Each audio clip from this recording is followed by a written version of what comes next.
lanjutan kuliah sebelumnya untuk mata kuliah teknik tadi. Tepatnya topik hari ini adalah state space untuk merepresentasikan dynamic small system. Nah, jadi sebagaimana kita ketahui, segala hal di dalam hidup ini bisa dibuat dalam persamaan state space atau bisa kita bikin dalam persamaan matematik. Salah satu contoh, misalkan Anda jatuh cinta, itu bisa kita bikin dalam persamaan matematiknya. Sehingga salah satu contoh ini sebenarnya itu kita bikin cuma kalau dalam game matematik kita, sehingga nanti Anda bisa mengendalikan pacarnya. Jika sama, judulnya terkendali, ini tujuannya adalah bagaimana kita menerjemahkan sebuah sistem itu, kita mengenali karakternya, kasih input, output, dalamannya itu kita pahami, kenali, sehingga nanti outputnya itu bisa kita dorong menuju kondisi yang kita inginkan. Kurang lebih definisi dari kendali itu di situ, dan state space-nya itu adalah kita membahas lebih dalam. Namun sebelum ke sana, ada beberapa hal di sini yang mungkin pertama sekali saya sampaikan dulu sebagai aturan kuliah kita, bahwa di sini ada penilaian itu terdiri dari 4. Pertama, tugas dan catatan 12%. Jadi nanti slide tidak akan saya bagi kepada student, Anda harus mencatat. Mungkin ada di buku, tapi yang saya sampaikan di sini adalah kombinasi dari beberapa sumber, dan ada beberapa hal yang mungkin tidak ada di buku ini saya sampaikan. Nanti akan saya nilai itu. Jadi pokoknya tugas dan catatan itu, tugasnya ada 2 itu, nah, ada 1, 2, dan ini nanti Anda harus kerjakan.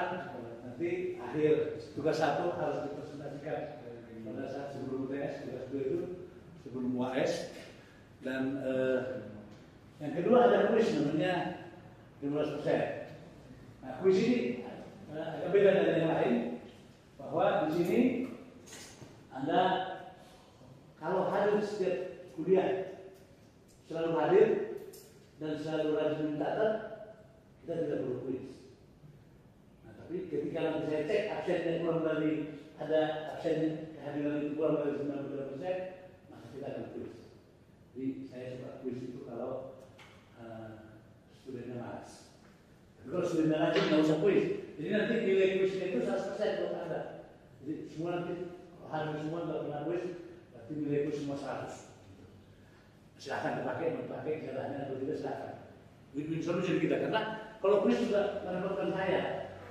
Karena saya harus bikin soal saya. Kalau Anda nggak usah kuis kan, jadi kegiatan kita sama-sama enak.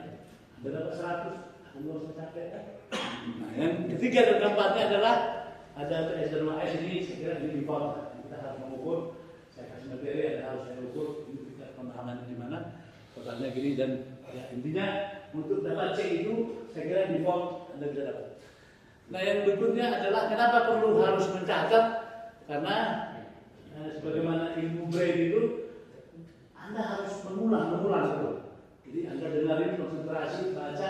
Nah, itu dari proses mengulang itu supaya ilmu itu masuk agak ke dalam. Kalau hanya masuk sedikit aja, dia hanya di bagian atas doang. Nih, di bagian kulit-kulitnya aja.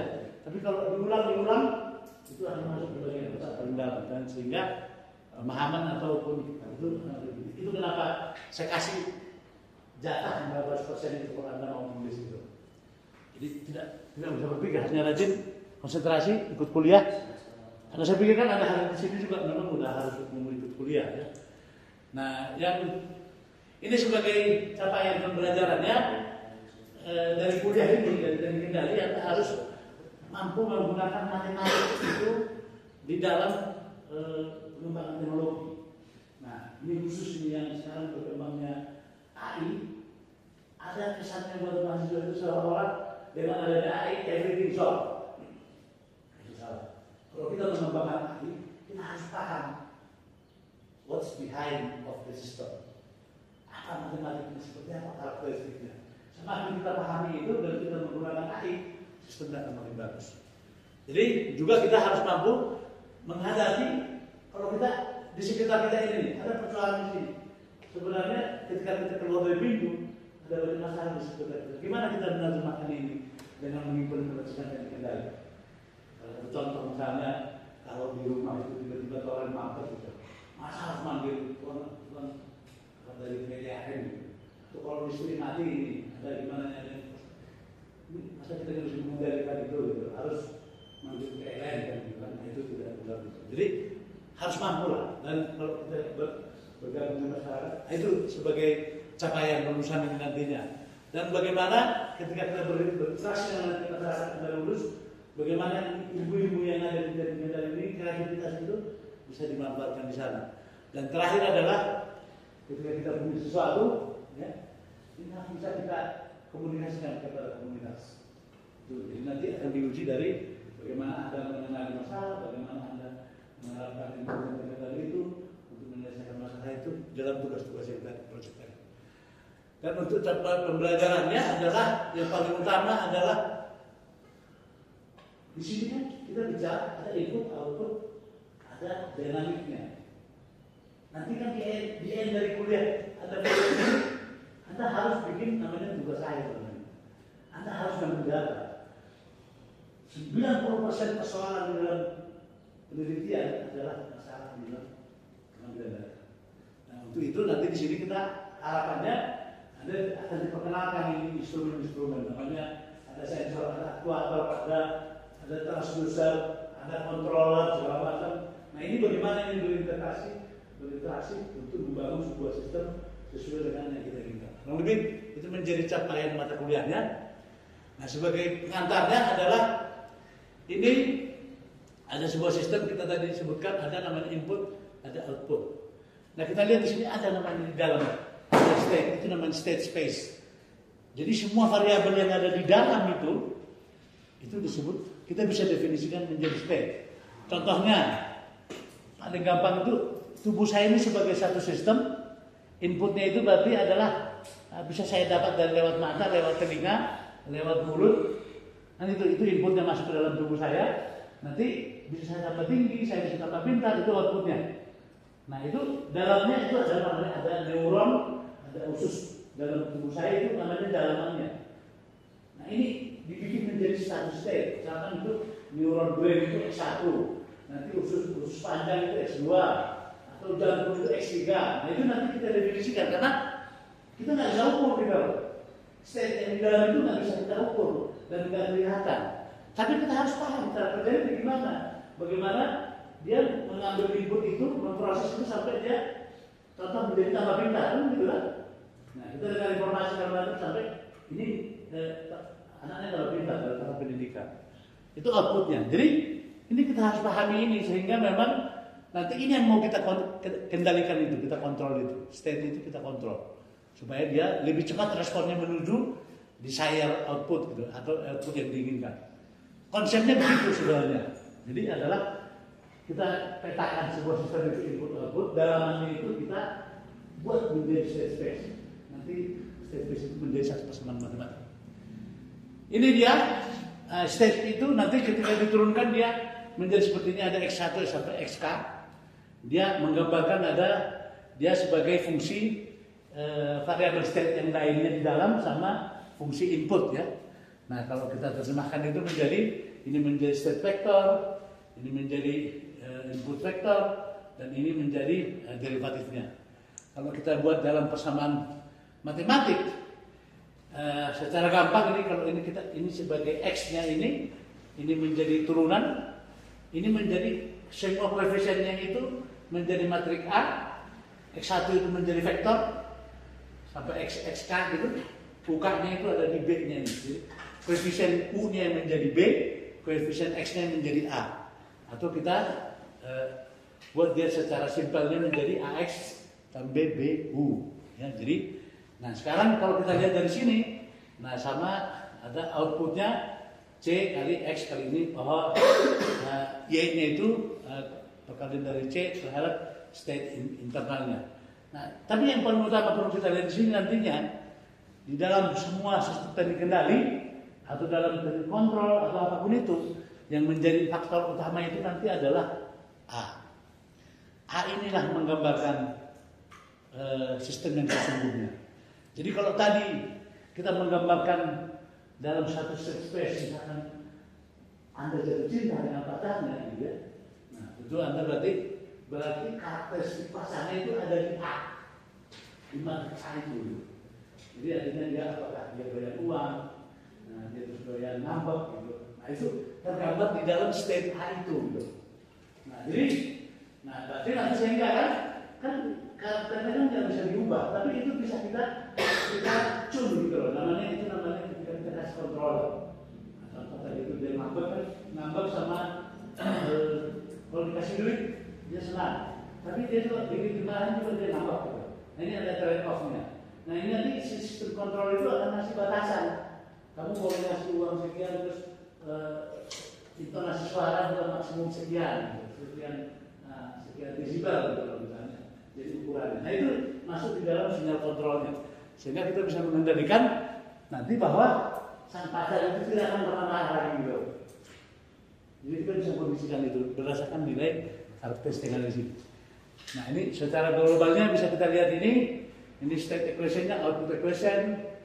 Nah state equation itu menggambarkan sistemnya tadi, oke, atau ini. Nah ini bisa juga kita representasikan dalam bentuk diagram blok. Kalau kita lihat dari sini bahwa xt ini adalah, ini kita lihat itu perkalian penjumlahan dari b kali ut dengan a kali xt ya, gitu ya. Ini dimana y-nya itu adalah c kali xt tambah d kali ut gitu. Nah biasanya sih d-nya itu sama dengan 0. Artinya biasanya output itu tidak direct dipengaruhi oleh input. Atau misalkan ini tubuh saya ini saya makan itu nasi itu tidak secara langsung mempengaruhi pertumbuhan badan saya gitu. Harus lewat dalam, jadi nggak ada yang bypass begitu. Tapi ya ada aja yang mempengaruhi itu untuk sistem di industri. Kita ngomongnya sebegitu. Itu kira-kira. Nah, ini ada input output sistem itu.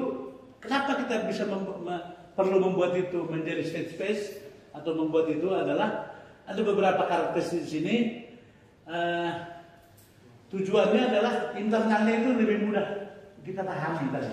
Jadi tadi ketika kita gambarkan dalam matriks A, kita akan lebih mudah memahami. Kita bisa dapat eigenvalue-nya, kita dapat variabel-variabel yang lainnya, kestabilan segala macam. Kita bisa lebih mudah. Juga ini bisa diintegrasikan dengan variabel yang lain. Contoh ketika misalkan sistem ini kita punya ini, ketika mau mengintegrasikan ini dengan sensor, gitu. Dia koneksi dengan sensor, nanti ini bisa lebih mudah dikomunikasikan. Dan juga dia perhitungannya menjadi lebih simpel, gitu ya. Karena dia hanya fokus di A tadi itu. Nah ini bisa untuk MIMO, tapi di sini juga dia lebih simpel, dapat dikonversi, lebih mudah dikonversi karena dengan kita mentransformasi ini ke Laplace, maka kita dapat frekuensi respons. Jadi kita bisa analisa, terus jadi frekuensi dalam kondisi frekuensi juga gampang kita latih. Gitu ya kira-kira ya. Secara gampangnya begini, yang pasti dia untuk menentukan state itu kita paling gampangnya sih adalah ini kita definisikan sebagai X1, X2, X3 kecuali yang paling tinggi ininya. Itu paling gampangnya untuk mendefinisikan state-nya ini. Gitu loh. Jadi artinya kita definisikan yang paling ini X1, X2, X3. Nah, ketika ini diturunkan X1 diturunkan ini maka X1 menjadi X2. Kalau X2 kan ini. Kalau Y dot itu menjadi X2 dot gitu. Makanya dia jadi X2. Nah, kalau lebih seperti itu untuk ininya sehingga dapat persamaan state koefisiennya itu ada di koefisien tertinggi tadi. Ini bentuknya kalau dia dalam bentuk canonical, dia dalam bentuk seperti ini. Tapi ketika dia ini sebagai contohnya, ini contohnya kita lihat satu persamaan orde 2, ada satu sistem pegas, ada massa. Nah ini dengan menggunakan hukum dua Newton kita dapatkan persamaan orde 2 my double y dot b koefisien pegasnya sama ky ft. Ini kita definisikan ini x1 x2, maka kita dapatkan ini. Dengan menurunkan ini kita dapatkan persamaan ini sehingga matrik A-nya atau materi dinamiknya itu kita dapatkan seperti ini. Artinya berarti kondisi sistem keseluruhan itu ada di dalam matrik A-nya. Itu ya, itu untuk mendefinisikan. Dan ini bisa kita, seperti tadi kita bisa buat dalam satu diagram blok ya, 1, S2 dan seterusnya. Nah, ini sebagai contoh ada, ini sebagai contoh kedua adalah kita ada satu rangkaian ini, di mana kalau ini bisa kita asumsikan ini sebagai fungsi I. Arus ya, ini berarti kalau arus dia semua persamaannya menjadi seperti ini. Ini bisa kita definisikan X1-nya jadi I, X2-nya menjadi turunan. Nanti itu satu contoh kasus. Kita juga bisa mendefinisikan itu bahwa X1 itu menjadi DI-nya gitu loh. Tapi terserah kita maunya yang mana. Nah, kalau ini kita ikuti maka dapat persamaannya ini. Nah, sebagai contoh kedua nanti, ini bisa nanti jadi exercise ya. Bagaimana sekarang kalau, ini tolong dicatat ya, nanti ini jadi latihan untuk evaluasi tingkat pemahamannya. Bahwa sekarang ini diganti.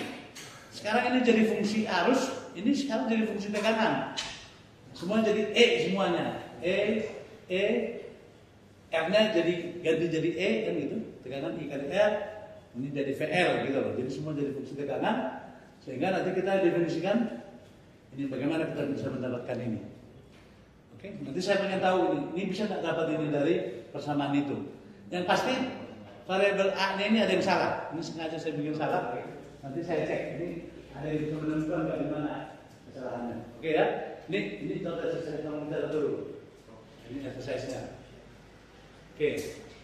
Nah, yang berikutnya adalah saya kira mungkin ini dulu sampai di sini ya. Ini sudah kasih ada dua contoh untuk membuat state space.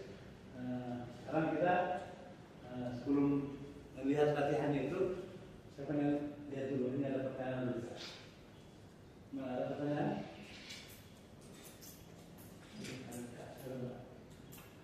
Ya. Tadi kan contohnya sudah ada dari RLC, kemudian ada contohnya mass spring dan spring. Kemudian setelah itu terus sudah mudah lagi sih Pak, state space itu bisa diimplementasikan dalam kehidupan nyata gitu Pak. Selain tadi contohnya tadi yang kalau seperti ini lebih yang ke realistis kehidupan gitu Pak. Oke, ya terima kasih. Jadi sebenarnya ini contoh sederhana, jadi supaya kita kasih contoh ini dua ini supaya memang sesuatu rangkaian yang sudah sering dihadapi. Seperti di Kanada pasti ada mungkin di namun kalau untuk industri semua, karena sebenarnya contoh misalkan otomotif gitu ya, otomotif itu sekarang mobil itu bagaimana supaya itu kalau itu misalkan langsung dibangun, ada ide langsung dibangun, pasti costnya besar. Karena kalau kita pengen itu berarti harus dibikin dulu dia modelnya, kita uji dulu karakteristiknya. Nah, satu contoh misalnya, begitu suspensinya itu, nah itu harus dibikin sama suspensinya untuk menguji seberapa sensitif dia terhadap getaran misalnya, atau terhadap gangguan refleksi bodi dan segala macam, untuk menguji konfortabilitas daripada mobilnya. Tapi kalau nanti udah dibikin dulu suspensinya baru diuji, ternyata hasilnya buruk gitu, udah rugi biayanya. Nah, biasanya itu karakteristik dari bahan-bahan di sana kan, materi ada itu kan menggambarkan karakteristik daripada materi yang digunakan. Nah itu nanti diuji, lalu dicek responnya, hasil simulasinya biasanya dari simulasi dengan kondisi itu tidak jauh beda. Itu kira-kira. Ada lagi kira-kira? Ya. Nah, permisi Pak, izin bertanya. Nah, sebelumnya melanjut dari pertanyaan sebelumnya, itu dari pengalaman saya, state space model itu identik dengan model sistem linear ya. Sedangkan di dunia nyata, kali sistem itu non-linear. Lantas solusinya bagaimana ya Pak? Atau memang ada pendekatan lain Pak? Ya, oke, ya. Semua sistem memang aslinya non-linear. Nah ini sebenarnya kan aproksimasi ya, ini aproksimasi dengan salah satunya memang tadi, jadi kita bangun satu sistem. Ini di sini ada banyak variabel di dalam. Kita masuk. Ada banyak variabel di dalam. Nah, salah satu contohnya misalkan X1, Xn kan gitu kan. Semakin detail kita bikin X1 sampai Xn-nya, itu ini bisa menjadi satu variabel. Itu yang menjadi sangat nonlinear. Semakin itu kita potong, itu akan semakin bisa kita dekati menjadi linear. Salah satu contoh misalkan kalau kita bikin hitung luasan. Hitung luasan itu sebenarnya kan integral itu kan panjang kali lebar. Definisinya integral itu panjang kali lebar. Jadi kalau kita ada satu permukaan yang tidak teratur, itu kita integralkan, itu adalah sebenarnya itu kita bikin ada persekipannya kecil-kecil dijumlahin gitu. Dan definisinya di situ. Nah, semakin kecil dia, pendekatan aproksimasi kita menjadi dengan persekipannya kecil dia semakin dekat. Nah, ini juga sama, semakin X ini semakin kecil dia, nah semakin dia mendekati linear. Itu satu kasus. Nah, yang kasus kedua adalah sebenarnya karena kita meninjau ini secara kita split dia. Contoh tadi kan sebenarnya jantung saya, hati, usus saya kan bekerja kan secara simultan ini sebenarnya. Tapi ketika saya membuat satu state, jantung satu state, paru-paru satu state, segala macam itu bisa saya kerjakan secara independen. Nah, namun di situ juga bisa kita sebutkan bahwa ketika ini kita turunkan menjadi seperti ini X1, X2 ini bisa menjadi, makanya ini fungsi itu menjadi nonlinear gitu. Jadi di setiap state itu bisa ada kandungan nonlinear dan linearnya. Tapi ketika dia masuk di materinya itu secara globalnya dia terlihat linear. Tapi di dalamnya bisa jadi nonlinear. Nah itu kasus. Jadi ada beberapa cara untuk mendekatkan lagi gitu. Bisa kita bikin lebih detail atau memang nonlinearnya kita embeddedkan di fungsi itu. Karena itu disebut F1, F2, F3 menandakan situ bisa nonlinear situ. Oke, cukup? Oke, ada lagi pertanyaan? Saya lebih tanya ke studi kasus ini sebenarnya. Biasanya kan dalam sistem robotik ataupun drone ya, itu biasanya kan pakainya itu PID konvensional gitu Pak. Nah, kira-kira kelebihan dari set space itu sendiri ketika diterapkan di sistem tersebut itu apa sih Pak? Karena setahu saya dalam kasus dari yang sederhana maupun komersil itu masih menggunakan PID konvensional itu Pak. Sebenarnya intinya kan sebenarnya persamaan state space PID itu kan salah satu controller, salah satu teknik untuk pengontrolan. State space itu general bahwa memang bagaimana kita bisa mendeskripsikan sebuah sistem itu dalam matematik. Nah, bahwa ada kontrolernya itu pakai PID atau pakai Puno atau pakai apa, itu adalah metode yang lain. Nah, sekarang kalau PID biasanya kenapa pakai PID? PID itu kan sederhana, simpel gitu loh. Tidak mahal, tidak ribet gitu. Nah, jadi biasanya kalau sistemnya tidak butuh respon cepat, cukup pakai PID. Ibaratnya ini, dari sini ke Bandung nggak perlu naik helikopter lah. Nah, cukup naik taksi juga cukup gitu. Tapi bukan berarti nggak perlu naik helikopter. Yang terlalu mubazir lah dari helikopter itu kan. Nah, tetapi kan itu contoh. Jadi ini analoginya kalau kita pakai PID juga cukup ya udah.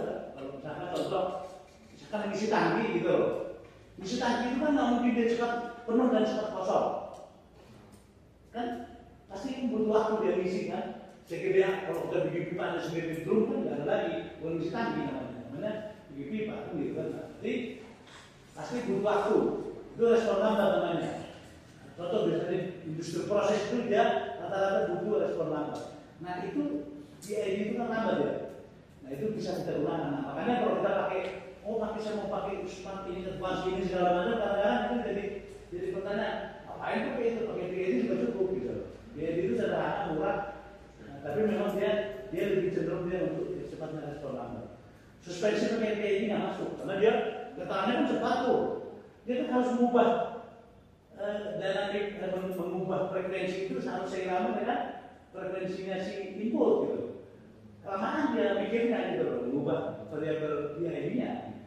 Itu kira-kira gampang. Tapi intinya itu kita peroleh dari respon sistem itu cepat atau tidak itu kita dapat dari matrik A itu gitu. Dari matrik A itu tergambar dan itu lebih mudah kita untuk menentukan mau pakai kendali yang mana.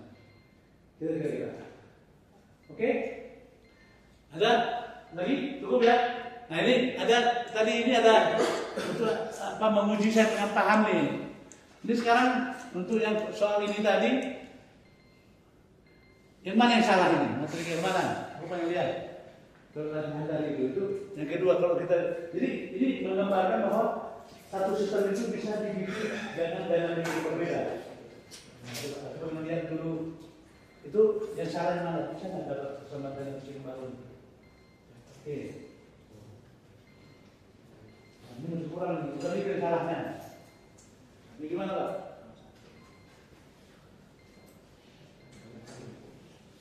Ya ini. Ini ya benar ya. Oke. Nah ini. Oke ya. Jadi yang salahnya ini ya. Ini harusnya. Ini semua ini udah oke. Yang salahnya ini. Ini harusnya seper C, karena dia kapasitansi ini, kan? Ini kan dia, ini tuh menggambarkan ini kan. Kalau kita lihat di sini, X2-nya kan hubungannya ke sini, berarti ini harus dibagi C, gitu ya? Tadi saya lihat sudah oke. Berapa?